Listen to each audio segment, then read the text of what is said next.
breaking news that's coming in, and this is perhaps a story of hope. Israel and Lebanon, they've started their talks in the United States of America. State Department is giving out this information. The dialogue is happening. The first direct conversation between Israel and Lebanon in over 30 years. U.S. Secretary of State Margot Rubio is hosting the Israeli and Lebanese ambassadors and officials in Washington, D.C. for the first direct diplomatic talks between Israel and Lebanon since the two countries started fighting. And of course, the fighting that erupted once again with the Hezbollah targeting Israel on the 2nd of March after the 28th of February operations by Israel and the United States of America against Iran. I want to bring in Professor Khanzadeh to get his assessment of this dialogue between the government of Lebanon and Israel. How do you see this move forward, sir? Yeah, I have a bit of mixed mixed impressions of this talk, because the two most vital actors when it comes to any type of peace between Lebanon and Israel are not in these talks. They're not involved in these talks, and that's obviously Hezbollah and Iran.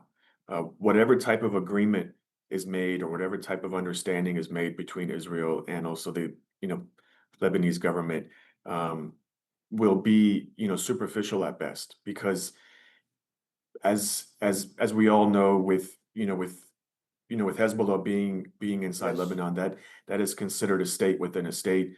Their military is arguably much stronger, much Stronger. more Yes. much more organized than the Lebanese army. So whatever type of agreement we can see, or conversation, I think this type of talk, it's the first, like you said, after decades. So I don't expect any type of breakthrough agreement to happen within one meeting. Oh, But absolutely. at And this is least at there the is level some of positive ambassadors hope. and officials. But will this, pave the way for perhaps a summit, a trilateral summit, US, Lebanon, Israel, they meet together, and, a more sustained offensive to isolate the Hezbollah?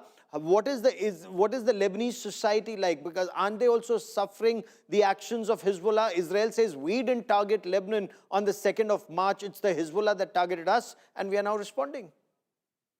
Yeah, you're absolutely right.